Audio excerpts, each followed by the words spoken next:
Okay, good evening, everyone. Merry Christmas, Happy New Year, and all of that kind of stuff. We are in for a real treat tonight. I've been dying to hear about all of these, the Lemon Grove Review for years. A lot of people didn't, if you hadn't been in the city a long time ago, you probably hadn't seen it. But what had happened is we had we wanted to get this online instead of just having them in those big books in the closet.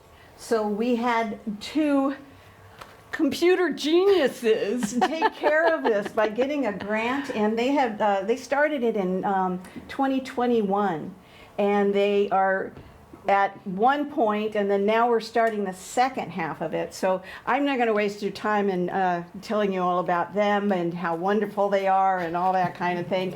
If you'd like your own copy of the Lemon Grove Review story, it's back there with some other really nifty things that we got for our shop here. So enjoy your evening tonight, and my stars here this evening are Sarah Lewis and our, what do we call you here? Foreign correspondent. The foreign correspondent, who is also part of our board, is Cynthia Hughes Doyle. And we heard from her before, if you've been lucky enough to hear about her. But they will tell you the whole story. And again, enjoy your evening. And thank you very much. Thank you. Okay. So I'm really excited to talk about this project. I've been working behind the scenes with Cynthia and others for a long time. So when I first joined the board, I went upstairs and saw all these newspapers in the closet, and I thought, this is really cool. Newspapers are really important for research and for history. And I wanted to figure out, well, does anyone else have these newspapers? Like, are we the only ones? And so I kind of started down the road of figuring out how to make these newspapers accessible and useful to people. So we're going to talk first about, Cynthia's going to give us a little history. I'm going to talk about the collection we have, and then I'll talk about the grant project and all the timeline of the grant and where it's been and where it's going. So we're going to go ahead and go to the next slide. Is that what you're on? Yeah. Okay. So this is about the collection. This is what it looks like upstairs. Here's all the bound volumes in the closet up there. The 10 years of bound volumes are here on the table. This is 59 to 68 on the table. That's 10 years of the newspaper. It was a weekly newspaper from 1948. So the copies that we have is mostly a complete collection. We're missing a few, but it's really pretty complete. September 2nd, 1948 was the very first issue, and we do have the very first issue. And it goes May 6th, 99. I don't think is exactly the last issue, but it's close. It kind of petered out at that point. It kind of went into an East County conglomerate. It wasn't really a Lemon Grove paper anymore. So first, let's talk about why digitized newspapers is important. So newspapers are hugely important for history. I'm in school right now in a master's program to become an archivist, so I've learned a lot about newspapers. I wrote a paper about it, actually, about digitizing newspapers. It's hugely important for history, but they are printed on the most acidic paper that does not last. And this is a huge problem for libraries, and this has been a problem for years. So now we like to digitize them. In the 50s and 60s, it was microfilming them. Now it's usually digitizing, although many archives still keep microfilm copies, by the way, because that's still an archival standard. Digital copies are also difficult to preserve.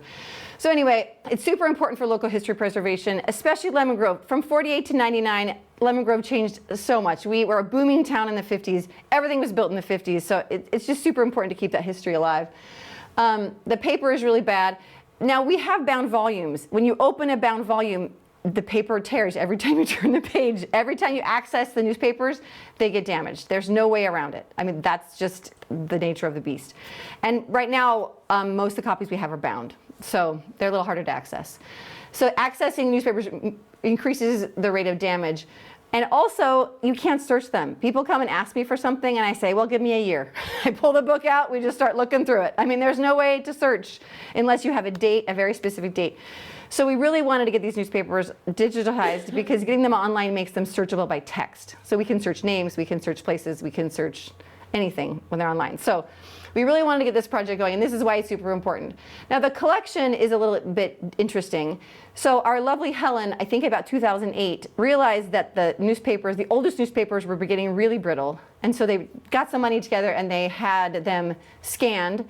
So the ones that we have digital copies are from the 48, from the very first issue, all the way until the end of 58. So we have PDFs of basically of the 48 to 50, like most of the 50s. That decade we have PDFs of.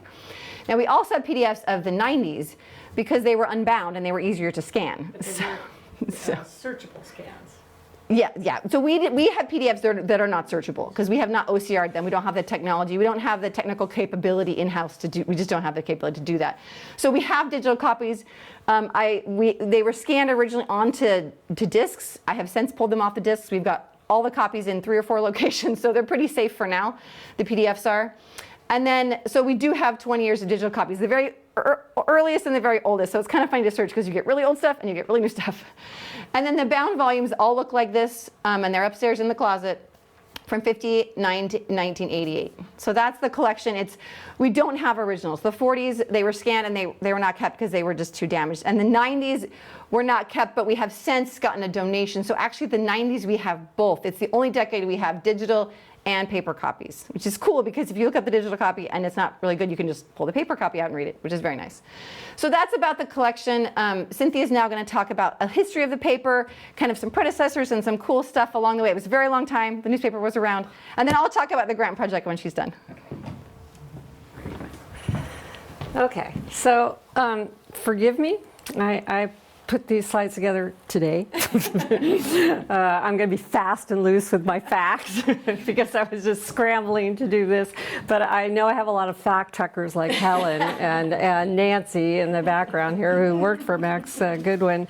And I'm basically going to plagiarize Helen's book about this is all, I'm just reading about the book here. But I'm trying to give you a background of the paper, the history of the paper, of news since the turn of the century, basically, to 1999 and Lemon Grove, and why it's so important that we get these newspapers digitized, online, and accessible to everyone, because this is our history. There's no place we have anywhere in Lemon Grove that has the wealth of facts and information, and as Sarah said, the ability to look back and see how we've changed and grown than in this collection of newspapers that we have. So early on, of course, there's the San Diego Union began in 1868, and the San Diego Evening Tribune came along in about 1895. And these are the two newspapers in the area.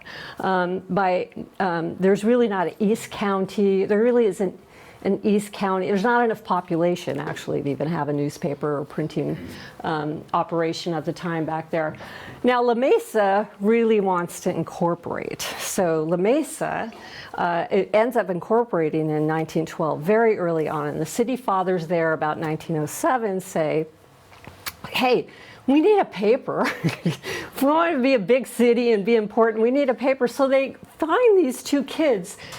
Wiley Magruder is 16 years old and his buddy is 15 years old, and they start the Lemon Grove or the La Mesa Scout, right? And that's kind of the first time on the East County side that we have a paper. And I think, because they had probably a curfew, they didn't get over to Lemon Grove very often, so I don't think Lemon Grove, well, I have a copy of the papers. La Mesa Historical Society gave me the information on this, but it probably doesn't have a lot of Lemon Grove information on it, but it is an East County paper. So it's kind of the first time we're not part of the San Diego paper group at that point.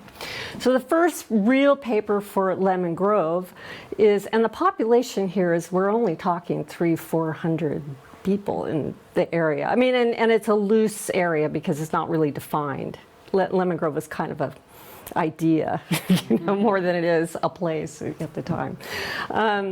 So we have the Lemon Grove Empire in 1928, and we do have one copy of this paper published by M.F. Osborne, and we get our own paper. It was $2 a year, which was actually quite expensive, you know. And its moniker is really says that it's a general East County paper dedicated to the development of Encanto, Valley Springs, Hummel, and Lemon Grove. Our copy from 1929 happens to feature Antoinette Treganza's Walk and Talks with Mother Nature. I think this is the first time I've seen her published at this point, right? And she's using the moniker Walks and Talks of A.O. Treganza. They have just gotten to Lemon Grove from Florida in the end of 1927, is when they're, or end of 1926, Christmas 1926. So she's just getting into the paper here. So I was kind of amazed that we had this copy. So, okay. So, and then for the next 20, 30 years, papers kind of come and go in the Lemon Grove area as it's growing. So we have the Lemon Grove News, we have the News Beacon, the Encanto Beacon. 1932 is when the Lemon Grove News starts, and the rest of these sort of all are coming out of that paper. In fact, the Homeland News notes on its masthead that it's a successor to the Lemon Grove Encanto News Beacon. So, you know, I don't really have one that says that on there, but, and we have a few copies of these, but not a lot. The News Beacon notes that it's a dependable newspaper serving to progressive communities. Now, I don't know if that's like kind of political, we're saying what our political bent of our paper is or whatever, but anyway, 1947 is the Homeland Review, but none of these papers, oh, and then we have the Suburbanite. So the Suburbanite here is at the top. It's a like a 5x7 4-pager. It lasts a couple of years. You know, it's whoops, what did I do? Sorry, I just jumped ahead here. So it's edited by R.C. Brecht and his son Bob, and again, none of these last past kind of World War II. Okay, so things are changing. Nobody's kind of found a way to make a paper sustainable yet at this point. So, and in our Lemon Grove homeland, we have a Sonka Brothers ad.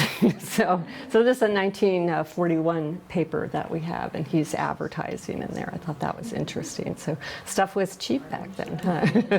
So, okay. So the first paper to really bite and then take hold in Lemon Grove, of course, is the Lemon Grove Review. Starts in 1948, and it is established by Brent and Jean Payne.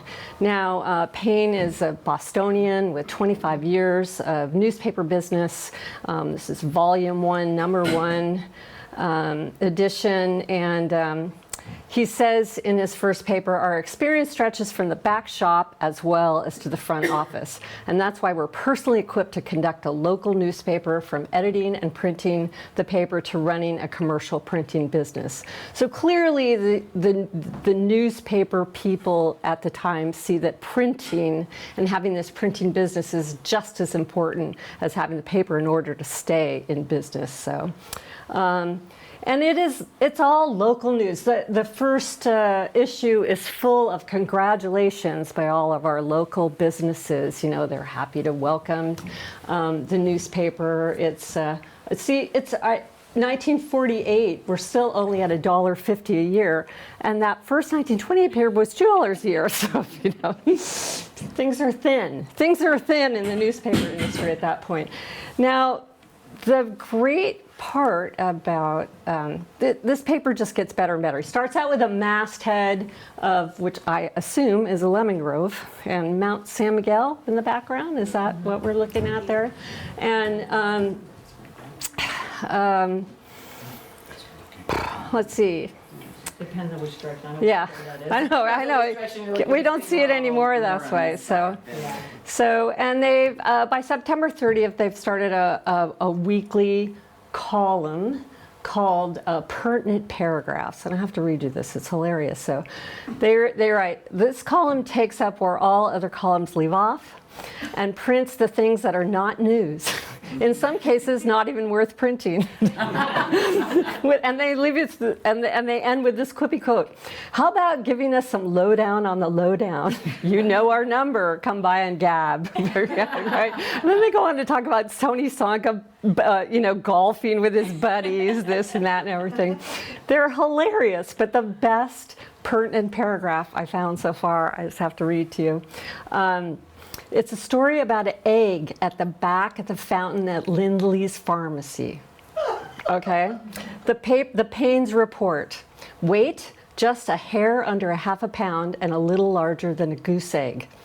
Origin, one of Frida Lida's hens laid it and right away dies. Moral, don't wait until you're ready to kick off before you do your best work.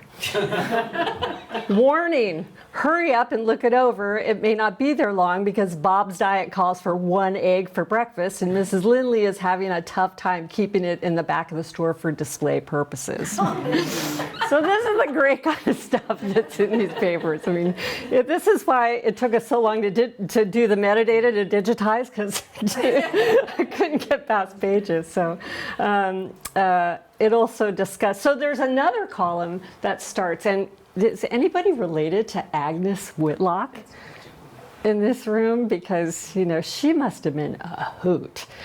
So she starts, so early on, Agnes gets a column, and she notes that she's going to devote her literary talents in her first column to various clubs and organizations of the community that need a great need of help, in her opinion, for unifying the work that they do within the community. So come on in and grab a seat.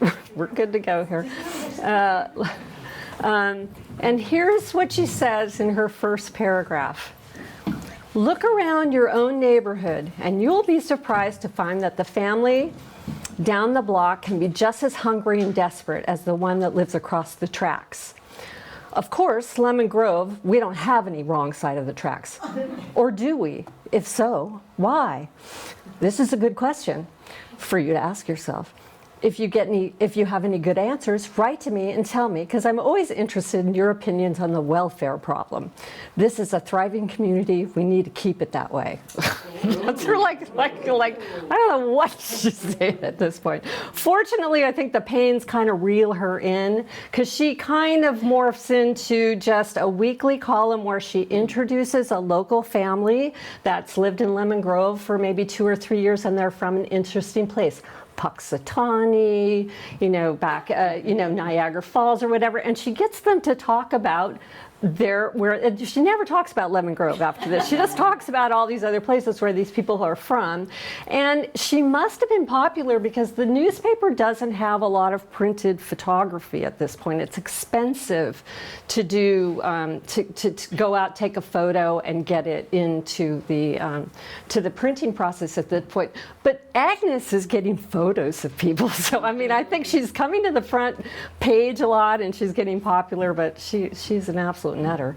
So, whoops, sorry. Let's get. Scroll it I just went. Yeah, sorry. I gotta watch my. Let's see. Okay, all right. So mostly it's a local paper with local news, right? The front page is Forward Club meetings, Girl Scout and Boy Scout and campfire calendar, award-winning cows are on the front page of this, church news, right? But unfortunately, if you want to know anything beyond Lemon Grove, you're going to have to buy another paper. Right? There's nothing beyond maybe something that's happening in San Diego or East County at the time. There's no state news. There's no national news. So if you want to know who was president after an election, you can't go to the Lemon Grove Review for it. So the Paynes, unfortunately, okay, I got to get off of using this. Sorry.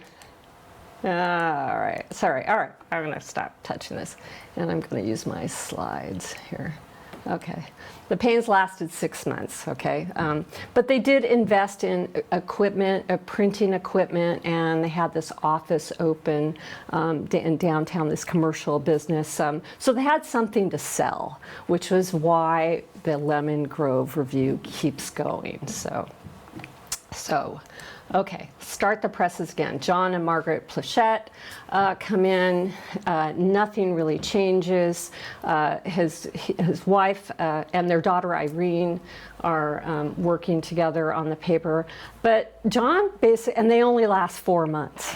And John basically spends the 4 months complaining about the Lemon Grove, the La Mesa Scout. And the vultures they are, trying to come over and steal his business, and I quote, "These parasites are sucking the lifeblood out of Lemon Grove." He had to expand to Thursday and Saturday paper, so his editions would be ahead of the Scout, right? And and ignore that out-of-town rag, he says. It was it really didn't last, So sorry, but it was still a very local paper. I mean, they weren't doing much to expand, and people still needed to get their news elsewhere. So they weren't growing readership. People are counting, it's post-World War II, people are counting pennies, not dimes at this point, and they're not going to buy 2 newspapers, right? So the real change occurs when Ray and May Graham buy the newspaper 4 months later from the Plachettes.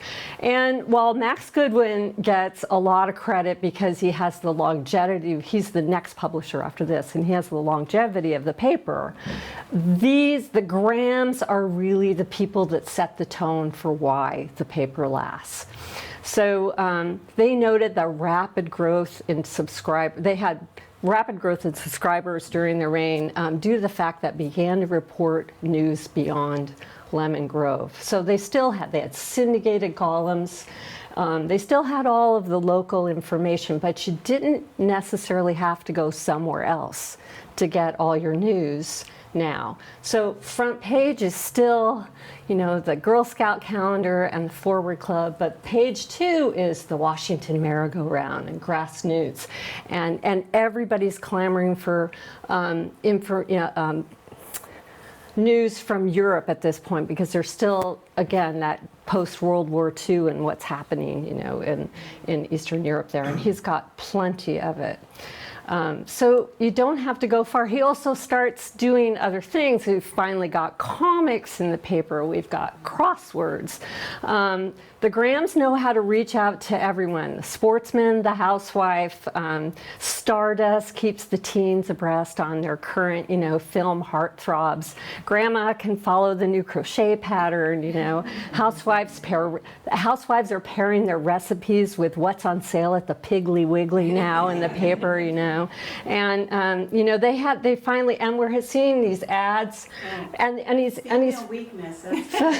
what did you love this? And Doan's pills.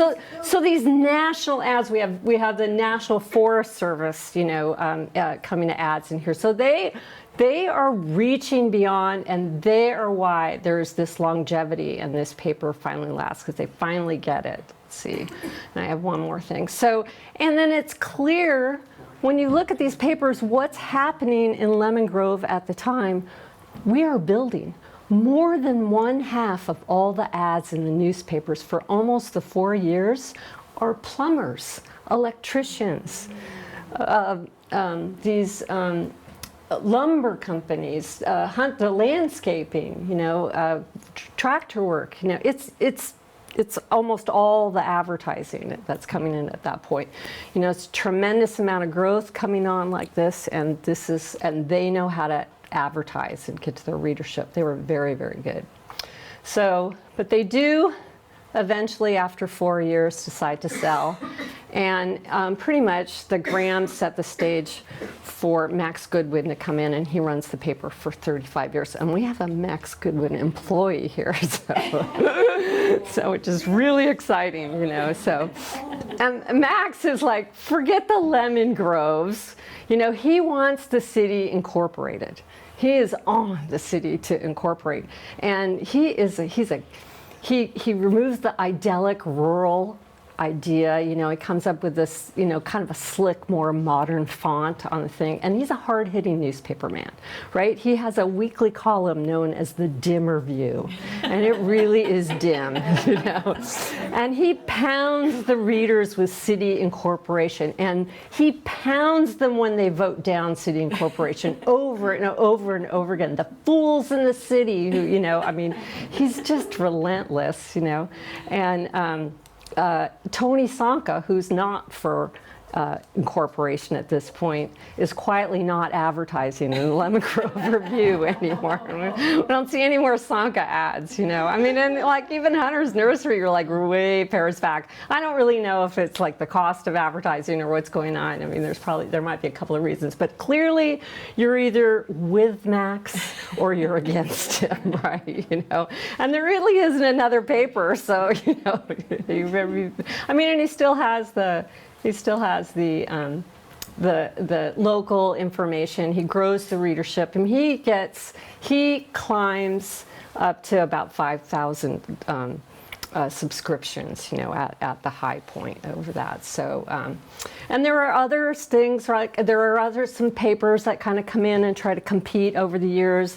We have the Life News, the Lemon Grove News, Lemon Grove Today, Lemon Grove Journal. The Twist is kind of a post a Lemon Grove Review night about 2000, So people are kind of coming in, trying to do slightly different view than Max is, They're not as successful. He knows everybody in town, and he's really good at selling his readership. So we get to 1989 and Pete Kaufman and Modern Times. And Pete has actually been a publisher for some of those other newspapers. And he's worked in the East County doing reporting and publishing for quite a while at this point. He really is heir apparent to Max Goodwin when he's ready to retire. And Max doesn't really even retire. He stays on and continues to write the Dimmer View, for Pete Kaufman, And Pete Smith is the photographer for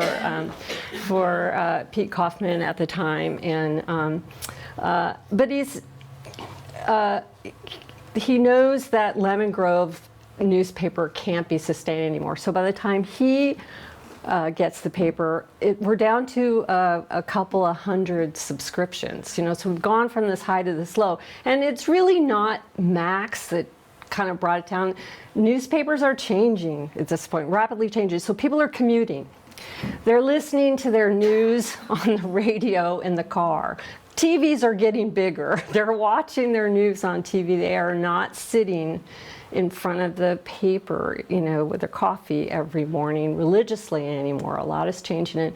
And Pete knows this, and he has to buy this paper, and then he has to invest thousands of dollars in computers and modern printing equipment, in order to keep this going. And so the year he buys it is the year the World Wide Web is launched. It's like a downhill at this, point, So, I think he knows what he's up against, but he knows kind of how to do it. So he starts foreign publications, and he kind of, and he acquires or sets up Valley Spring Bulletin, the Santee Star, El Cajon Eagle, and in coming full circle, acquires the La Mesa Scout at this point. The kids aren't 15 and 16 anymore. I think they've sold the paper several times at this point. So, and he tries to just sort of condense to get the paper so that it's economical at this point. He makes a good run at it for for just over 5 years. Hires Karen O'Rourke as one of his writers, and then he hires Steve Saint, who is like the first writer who's been raised in Lemon Grove area. Goes to Helix High School, I think, but the paper becomes a blend of East County again. It really is starting to not be a Lemon Grove paper anymore. And finally, Steve Saint in 1995 buys the paper from Pete Kaufman. And again, he's the only publisher of the Lemon Grove ever to come from Lemon Grove. But the writing's on the wall. It's kind of the final gasp. We have 5 years. The paper. It's difficult. He actually has to go on and set up a website to start selling some of his news. Finally, he's given away for free. In 1999, Lemon Grove Review's free. Just take it, please, so I can tell my advertisers I got a paper in somebody's hand at this point, Things are just changing for the newspaper industry, and he finally sells to Jay and Teresa Hearns. They live in Alpine. They have... and they turn forum publication editions only end up being maybe about a half a page per edition for Lemon Grove and La Mesa and Santee, Valley Springs, and those areas. So we've kind of died. The term Lemon Grove Review stays on for a little while. That's why we're not absolutely sure when. We can't really say when the last paper was, but even this paper has very little to do with Lemon Grove in 1999 at this point. It's an East County paper, and that's kind of the end of the story of the history of Lemon Grove newspapers at this point. So there we go. So that's my part. And So Cynthia did a great job. Cynthia did all the research. I have the easy part. She has the hard part. She did all the metadata for the 50s, and so she really read. I had to go too fast. I couldn't read the paper when I did the metadata. So I was looking back at my notes because I kind of wanted to give people an idea of how long this has been going on. In early 2021, I was thinking, okay, we have this newspaper. Does anyone else have this collection? And so I called a librarian at the county. I got a hold of this lady like during COVID. She was working at home, and she said, there's a grant program called California Revealed. Because I was going to ask, do you have, does the newspaper live in a library, in the county library or something? And she didn't know. But she said, no, I've helped other organizations use this program. And so I looked into it, and then we really started down this road. So the California Revealed grant program is a really small grant program. It's through this California State Library in Sacramento. And they do a couple different kinds of grants. It's an annual cycle, so most of the grants you can apply for every year. And it's really geared towards small institutions. And the idea of California Revealed is they want to take all this hidden history, digitize it, and make it public and accessible. So it actually started with audiovisual collections. There's if you go on their website, there's home movies. And there's really cool, really local, personal stuff on there. So it's very interesting. And then they expanded and they do digitizing of paper materials too. So that's the grant program itself. And I got looking into it, and then, so basically, this is the timeline. In early 2021, we found out about it. I had some Zooms with the people. I had some phone calls. We had some emails back and forth. And I realized, okay, first step, you have to get copyright permission. So number one question, who owns the copyright? This newspaper's been dead for how long? 25 years. Who owns the copyright? So I go back to the very last issue that she showed a minute ago, and I call the phone number. I figure, what else do I do? I call the phone number, and it's an Alpine number, and it's still this phone number they're still around. This East County conglomerate newspaper group is still around. So I tell the lady what I want, and she gives me a person's name. I send an email, and I said, this is what I want to do. I want permission to digitize this newspaper. The lady emails back and said, perfect, sounds amazing. What can I do to help you? And I said, awesome. So I send her a letter to sign. She never responds. I send her another letter to sign. She never responds. I'm like, she emailed me and told me yes. I'm going to print out the email and call it permission. So that's the permission we have. So we got the copyright permission in June. So then I was talking to the people, and I thought, so basically, to digitize something and put it online, you have to have metadata. So you have to have the subject and the time period and all of these different types of data about your object, right? And for periodicals, you can often do one set of metadata for the whole run of periodicals. So I'm thinking I can just write all this stuff down, Lemon Grove Review, all this information about the newspaper once for the whole periodical, and then I can submit that for digitization. And they said, no. We need metadata for every issue. So I'm realizing this is a bigger project than I thought. So they have another grant, they have a digitization grant, which originally I was going to just apply for the grant in 2021. It was in August 2021, and I thought I can do that. But then I talked to them and they said, no.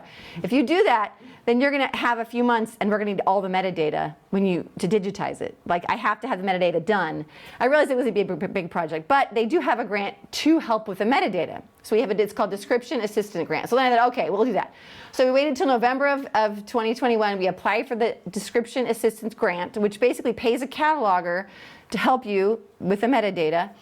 And so we received the grant in January of 2022, and we had 6 months to do metadata. So I found, thanks to Helen Brody, actually knew somebody, and she gave me a name of a librarian she worked with. We hired one cataloger. We had enough money to pay for $3,000, and we had to pay them $28 an hour because that was the grant. That was the rules. And then Cynthia and I were the volunteers.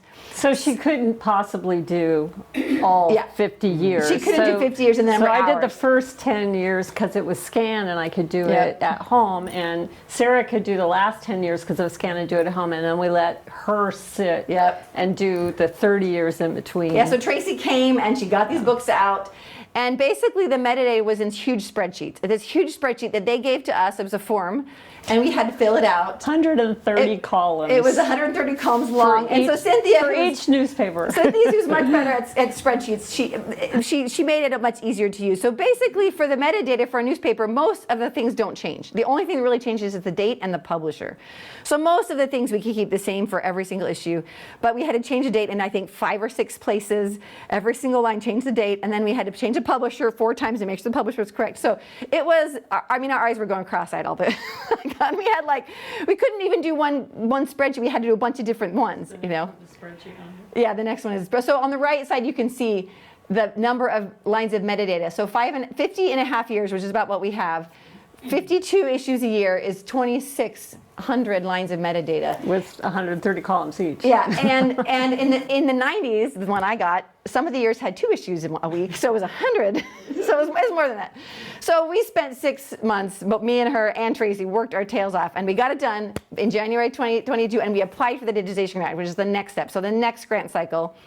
And this is what the spreadsheet looked like. This is just one part of it. And so you would go, the institution stays the same. The title, we had to change the date. The identifier, we had to change the date. The date created, we changed. The creator, we had to make sure was, we had to figure out when the publishers changed and make sure that was all correct. So it was a lot. But we did it. We finished it. We were very proud of ourselves. And then we went into the digitization and preservation grant. So in November of 2022, a year ago, so basically we had 50 years and we submitted, we said we want this all digitized. And they were behind from COVID, and so they only accepted the ones we already had digitized. They didn't accept any of the paper copies, which we're really sad about. But when they accepted the digital copies, they post them on their website and make them searchable. So although we already had the digital copies, they were not searchable. And they were not public. They were just on a hard drive. But now but they accepted them, so they ingest them into their system with the spreadsheet they gave us, their form. And so they accepted those years. It took them all the way until the August of this year to get them actually online. So in July, we reapplied for the digitization grant because it's the next grant cycle. So we reapplied, and now we have all the metadata. They keep it in their system, and we just have to reapply every year. And I've met these wonderful people, and I said, we're going to reapply every year until you've finished all your, I'm just going to keep trying. You're going to get so sick of me. We're just going to reapply every year. So we reapplied, which is very easy because once they have the metadata, that's the hard part. So that's done. In August, they say your stuff is online, and we had to do some quality assurance. We had to go through, and there were some mistakes we fixed, and there was a little quality assurance. There's some pretty good quality assurance steps we did. And so now in August it went live, and then in November we found out, after we reapplied, they accepted the next 10 years of paper copies. So they're actually going to scan. So this 10 years right here on the desk is going to be sent to Sacramento. Cynthia's going to drive it to Sacramento for us. We're going to say goodbye to these newspapers this week. She's going to deliver them in March. And hopefully this year they send them to, they have a contractor that does the digitization. We're going to check before we go to make sure our metadata is correct. We're going to double check everything. We send it to them, and then they let us know when the next 10 years will be online. So the 50s and the 90s are what they accepted. So that is digital, it's online, it's searchable. We're going to search tonight. It's going to be so much fun. And then we reapplied, and then they accepted the 59 to 68. And that's going to be delivered in March. And then next year, we're going to reapply again until they take all of our newspapers. So These are the two places you can search online, and we are going to search the newspapers right now. Do you want to bring it up for me? Yeah, close that. So basically, this is hosted on the California Revealed website, but they also ingest it into the Internet Archive. So there's actually two places you can find the exact same information, and there's different searchable. They're differently searchable. So we're going to show you how they're differently searchable. Which one do you want to do? No, I'll first? just do this one or first. this I'll do this one first. Okay, that one? Yep. Okay. So this is, can I use this? Okay. So this is the California Revealed website. So all of the organizations they work with are listed here. You can look at the organizations, you can click on them, you can see what they've ingested from their systems. There's a lot of little historical societies all over California. It's a cool website. And we got to put information about ourselves up here. You know, people could contact us. And then they have all the items listed down here. And you can see this is the metadata. This is where it goes. And this is the dates they have here. So the problem with this is you really can't search it by name. So you can click on the first issue. This is the very first issue. It has a really good navigation. You can click here and you can page through the paper. Cool. You can zoom in. You can zoom in and pan around and see, like, that's pretty good. You can see pretty good stuff. Here, let me use this mouse, it'd be better. I don't know your mouse. So you can really pan around and see stuff. It's pretty cool. And then, so you can kind of do that. And then you have these different views too. You can do this and you can look at you scroll through the pages one at a time, which is kind of cool. Or you can see all the pages that are there. So there's a lot of cool different things you can do. Below is the metadata, right? Yeah, and then this is all the metadata. So they took the spreadsheet and this is what it is. This is where it turns into. It links to us. It has, these are subject topics, kind of like Library of Congress subject headings. These are, standard vocabulary stuff librarians use. And then it has copyright statement and all this stuff. So people can contact us if they want any more information or whatever. So this is the California Revealed website.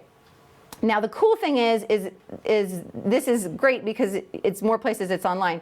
But this search doesn't really work. It's not text searchable on the California Revealed website. But they also ingest it into the Internet Archive. So this is the Internet Archive. It's much bigger, much better and more permanent. And you can search by name. So we had earlier searched Treganza.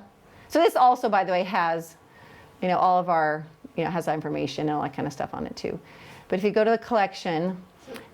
Go down the left side. Wait. Yeah, let me, if I can clear the search. I got to figure out how to clear the search. Hold on, let me. Just go to Treganza and type, no, just go to I'm going to show you what it looks like. I'm going to show you what it looks like without, if you clear the search. So right. So you can see this. This is the 40s and the 90s. These are the years. So you can see that it's like we got the old stuff and we got the new stuff. So now there's two buttons here. So searching metadata is going to search basically the spreadsheet that we put in. And in a newspaper, it's really not that helpful. You're going to it's all like Lemon Grove and it's the date. There's not a lot there. So when you search, you always want to search the text because Archive has OCR the text and it's pretty good. And then what should we search? Who wants to be searched? Anyone? Should we search Nancy? Are you in the paper? You're not in the paper in the 50s probably. Or the 90s. Should we search Helen? Helen's in there. So another thing is if you put quotes, it's going to search the whole phrase together. If you put two words without quotes, it'll search them separately and it won't be as helpful. Okay. So if we have to make sure we click search text contents and then it'll come up. So now what it does is it comes up every time her name hits and it will say like just the words around. Like this is the sentence her name is in. So you can see the year, you can see, I searched Helen. I searched Helen and, okay, she's a chairwoman in 1995. So if you click on it, it's actually going to show up and it's going to turn, see how it's purple? It's going to turn where her name is. So you can zoom in and you can see her name and what it is. Right up there. Yeah, so it's really cool because you can like search by, there Who you go. had kids in school in the 90s? I did. Okay, so what's your daughter's name that should be in here? Okay. Amy Hook. It's being weird about searching. Okay. So anyway, you can go in and you can see and you can pan around and you can see exactly what. I don't like your mouse. So the fire department used to have a subscription, and we always waited because it only came out once a week. Yeah. But but you get, we had pictures in there because you could come do open Right. houses and stuff. Yeah. So your name might be in there. That might be Oh, here we go. Okay. Yeah, here we go. Let's do it. Okay. Is it Tom? Tom, yeah. Okay, like that? That? Yeah, T-O-M, T-O-M? yeah. Okay. Rosen? R-O-S-E-N-B-E-R-G-E-R. Yeah, Okay. B-E-R-G-E-R. Oh, B-E-R. Yeah, B-E-R-G-E-R. okay, Correct? Okay. let's see what happens. Let's see what happens. See what happens. Okay, so you come up in 92 and 98. Okay, let's see. What's the context? Might be 92. Let's see. This is 92. And his head pops out every time. So if you get all Rosenberger this and stuff, Harper like, honored for yeah, longevity. that's another thing, yeah. Longevity. So you began his career in the firefighter in 1970. You're presented a 20-year service plaque by Mayor Brian Cochran. That's pretty good, because I did 32 years of it. Yeah, there you go. Yay! So that's pretty cool. And what else are you in there for? Let's see, 98, 98.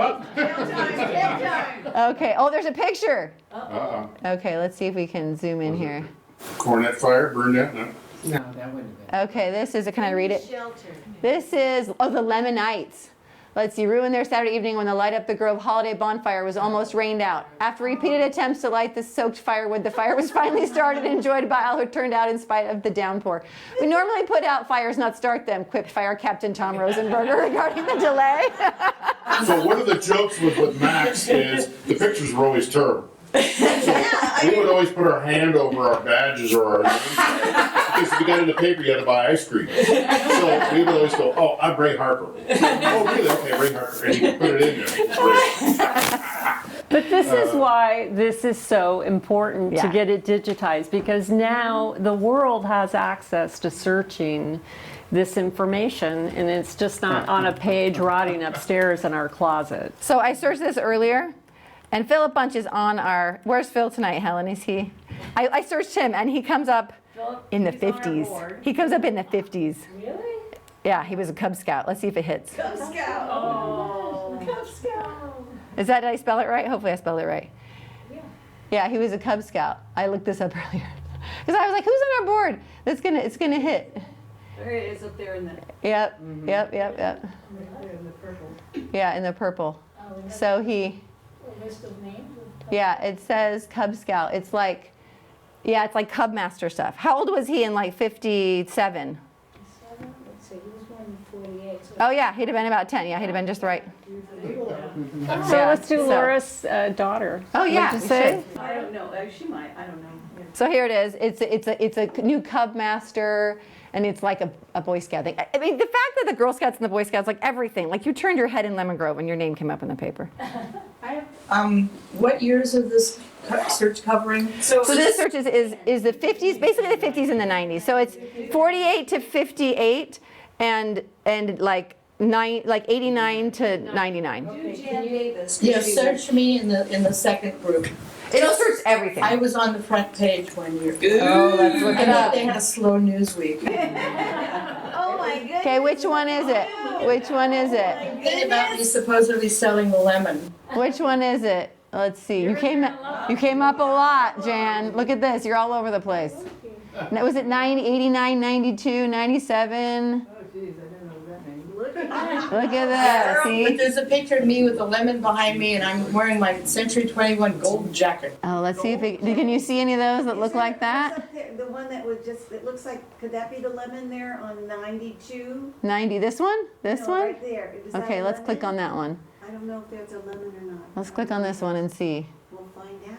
No, oh, she comes up in ads because you advertise. That's why your name comes up so much, because you were a realtor and you Put me on the did front ads. page, and I go, why? Because Yeah. we were just a picture of you selling the lemon. Yeah, so here you are. Banker. Yeah, I was. Here you are, and it's kind of like not. So here we go. Can you think of any other words besides your name to narrow it down? Yeah, Lemon? yeah. Lemon? I was- Okay, let's do this. Let's do Jan Davis. Let's see lemon. Let's see if that, well, everything's lemons in every issue, so that wouldn't help. No, but put her inside Jan Davis. No, because then it will search it as a phrase. It will search that I'm exact phrase. not sure if that's one in the middle. The middle one and that. Is it this one? Yeah. Yeah, there's a picture of her. Here we go. Yep. Oh, here we go. Here we go. Oh, look. Oh, I put lemon. That's why it's coming. It's hitting all over the place. Here we go. There you go. Trying to sell a lemon in all my glory. It's a good picture. I need That's great. lemon file. What year was that? It was like. It was 92, March 92. 92. Don't I look mean? Better buy from me or else. Like I did a big project on the Forward Club, and Forward Club like is in every issue. I mean, the Forward Club is in every issue of the newspaper. Like if it happened in Lemon Grove, if you lived here, you're pretty much your name's in the paper. Sneeze are not good. Yeah. Okay, so we're gonna do, what's Laura's daughter's name? Amy, I don't know, she was at the middle school. Amy Hook, like that? Yeah, Okay. let's see, Oh no, nobody. okay. Any other names we should search? Ilse Hanning I searched earlier. 43,000 listings. Yeah. If you were on like a board, a lot of people were on like school boards, you're in the paper a whole bunch. Like, cause they always like listed the names of the school board. So Ilse got some kind of award. I looked at her up earlier. She got like some service award and she was on the front page. And the award was like from the Seroptimus, and she got $100 to give to charity. That was her prize. And I don't know if it's in here. I saw it earlier. Oh, see, and here's the thing is she comes up in the 50s. She's been here long enough, she comes up in the 50s. Is that her in that film? Yeah, this is, yeah. That's the advertisement. That's Absolutely. Evelyn Wiggs. Oh, see, this is a PTA, and she's a host teacher. She's a teacher. It says Mrs. Ilse Hennig is in charge of the spring festival schedule at Golden Avenue. So she was a teacher, and then she was a teacher and a principal and a superintendent. Yeah, I mean, well, she was a in- principal after just to be a teacher. She was Yeah. a principal when my kids were there. She's in Come Speak in History Lab, guys. You got to come. I think in April. I'm super excited about that. So Ilse Hennig's all over the place. What else should we search? Anybody else have any questions about searching? I'm here to teach you how to search. It's pretty easy as long as you make sure. If you put it in quotes, it's going to search that exact phrase together. If you don't put in quotes, it'll search the word separately. And just make sure, searching metadata isn't very helpful. Searching the text contents is helpful. Oh, let's talk about if you want to download a copy. So if you wanted to get a copy, the only way on here, if you right-click on a Windows machine, you can save the image as, and it will save that page. And it's a pretty good copy of the page, and you can rename it however you want and save it however you want. Yeah, it saves as an image. So there's not really a way to download a whole issue here, but if you do find an issue you really want, I'm happy to email you the digital copy. I have all the files. I have all the PDF files. So if you find something you really want a copy of the whole issue and you want it a high quality, send me an email. I will send you a copy. And in the 90s, remember, if there's something you want to read that is not readable, we probably have a copy. Somebody donated a whole bunch of the 90s before he died. I can't remember his name now, but we have all his names on all the issues upstairs. Yeah, Jack Moore. He gave us all the 90s. So if you have an issue, I lugged him over here. yeah, you're the one who brought him. So if you have something in the 90s, I can probably pull the paper and you can come over and look at the copy. And which is again, cool. we've said this before, but if anybody has any copies of the paper from 1948 to 1958, we would love. we need them because they were destroyed when the scans got done. Yeah. And the scans aren't good. The scans are older quality. The I mean, it scans was are- best at the time, Yeah. but now they're older quality, and we really, any copies of those that we could rescan. And there are a few we're missing from, like, I think we're missing a month in 89, and there's a few here and there we're missing. So if you have copies, I mean, we'll be happy to take them. But tonight, Ken Kramer shows that has a segment on the UFO incident in Lemon Grove. Yes, and somebody came and asked me for that newspaper, and I couldn't find it because she said it was her brother that did it, and it was some prank he pulled off, and it was this UFO thing. And we looked for an hour upstairs, and we never found it. And I told her when it's OCR'd, we will find it. But I think it was in the 60s. And that's not digital. But in a year when this is digitized. Yeah, so when this goes online in about a year, we'll have to search for the And Lemon even Grove if you're UFO. not, even if you're interested in the history of Lemon Grove, and you're not even just looking for somebody in general, I spent hours stuck on reading the ads, the really bad recipes that I thought I would do a whole thing on recipes from the 50s in Lemon Grove, and and I got through it and I was like, I would not eat any of this stuff. It was all with lard, So this is somebody I know that's lived in Lemon Grove a long time, and we go to church together, and he was on the school board with Ilse Hanning, and he also served in the church, and there's a really cool picture of him in front. Oh, maybe it's not popping up. What's the name? Louis Zollinger. I think he was active in healing music. Yeah, he was really active in. As I was. Oh, it's not coming up. Maybe it. I think it's one of these. Anyway, he was. Oh, here it is. It's this one. So when the San Diego Temple was built, the LDS Temple was built, he was a church leader at the time, and here he is with the church leadership standing in front of the temple that was under construction at the time. I thought that was pretty cool. And it was interesting that this was in a local paper too. So that, because I know the guy. Just pull up the first paper. The first one? 1948, the Payne's first paper. Okay, 1948. We have to go back. Just go back and do the I general have to search, the clear. metadata. Yeah, I have to clear the. I think if we just clear it, it'll come up. yeah. Here we go. So any other questions on searching? Do you have any questions about searching? It's not a really great. You can't really download the whole issue, and you can't get high quality issues. But this one. Oh wait, no, it's this one. This is not the first issue, but it's But the that's first fine. month. That's fine. Yeah. So then if you just, so again, if you want to see it, is this the one where you see it? Yeah, you can see it that way. So you can just scroll through and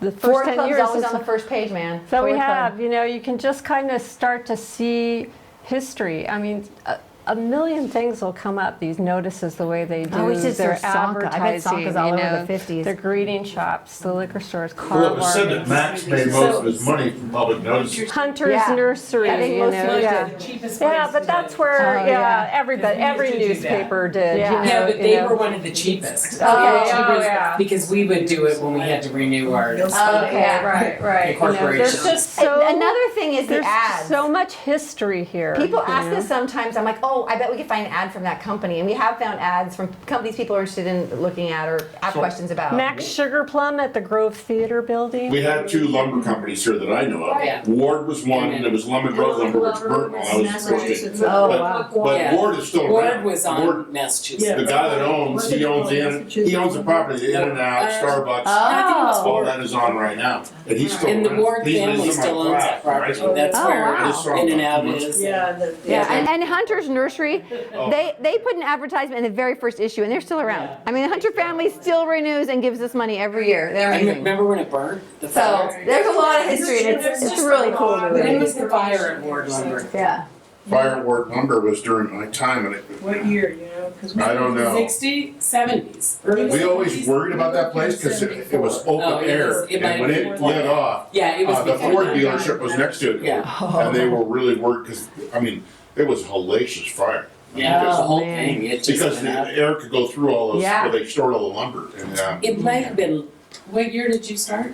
I started in 1972. So it must have been right after that. Yeah. It was No, early 'cause- 70s. No, because, And so in a couple years, it'll all be online. Bruce Bracken was on, no. So, and that. It might have burned before that because I thought I was younger than that. Well, we have So- to keep pushing to digitize. So Nancy, tell us a little bit about Max Goodwin before Yeah. before we gotta finish, because apparently he's quite the character, and you know him, Yes. and you work for him. Well, I was on the newspaper staff at Helix, and So you were and I was young. the editor my senior year. So and La Mesa Scout the same thing. Lemon Grove Review, they would just ask us. They would take stories that I wrote and publish them. And I Oh. didn't get paid. I got paid by Max $1.20 an hour, I think, to collate and staple, not electric stapler, about 30,000 copies of the county employees newsletter that went out. Another friend and I did like late. He'd give us the keys and we go in Friday and then come back Saturday and finish them. So that's what I got paid for. Yeah, they always tried to get us To write for free. Yes, and he had and that was the linotype machines where they typed and the little metal things Oh. came down and Oh, they wow. were in like trays, and then I would have to go proof because in the beginning, Lemon Grove Review published the Helix paper, and then La Mesa Oh. did. And I would have to go, and they put a piece of newsprint down, and I guess a board came down on it, and then I'd have to proof it on that. Oh, wow. And then, but the printer at Lemon Grove Review, his name was Frosty. He was a lecherous old man. We made sure no one ever was no girl was there alone. And Max, I think, knew about it. Yeah, I met the Goodwins when we moved here in I was probably 4 years old. Oh, wow. And my parents became friends with them. I mean, Lemon Grove was small, but. Yeah. And So that's when I grew up with his kids. Lisa and I were good friends. But, So the first, Almerita's son, Bob Turnbull, was he was at Helix High School, and he had like 3 or 4 articles a week. The party platter, Yeah. he was he talking got about the kids to do he it got for the nothing. yeah, right. The sports. He thought that we The would sports be flattered news, that we were writing yeah. And it was good for people that wanted to go out and be public and do writing. It was great. Yeah, so I only got paid for stapling.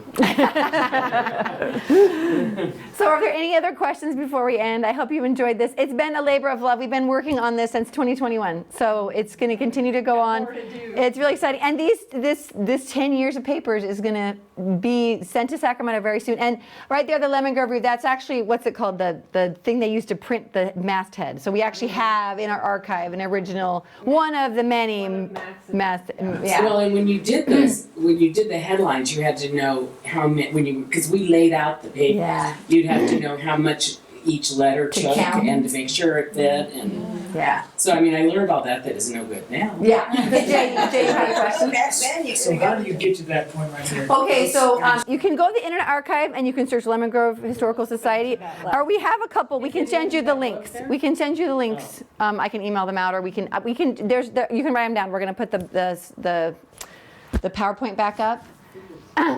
It was on the last slide. So basically you can go and you can just click on the link. Or if you go to California Revealed, you can just look for Lemon Grove Historical Society and you click on there and our collection will come up. And same with Internet Archive.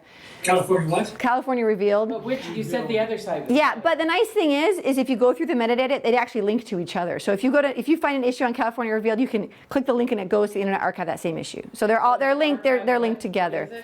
The Internet Archive and the California Revealed website. Yeah, so go ahead and take a picture of that. if you want. Yeah, take a picture of that. And so California Revealed, they're the project, they're the group that did the project, but they ingest all their stuff in Internet Archive. So they have very specific rules about metadata. That's why we did it what we did, because that's the rules. Like when you do digital objects, you have to have the metadata and you have to do it the way they do it, because they ingest it into their system in a very specific way. But it's nice because it links back and forth, so it's really nice. Can you leave that up there? Yeah, we'll leave it up until, yeah. We'll leave it up. Any other questions? I hope you guys all go and search and enjoy the newspaper. And there's going to be more. We're so excited. And if you ever have questions, email me and I'll send you a digital copy. I'll send you a PDF of it. You can read about it. Thank you. Oh, then, Oh, good. wants to look Yeah, so if you click on that, it's probably a specific issue. If you click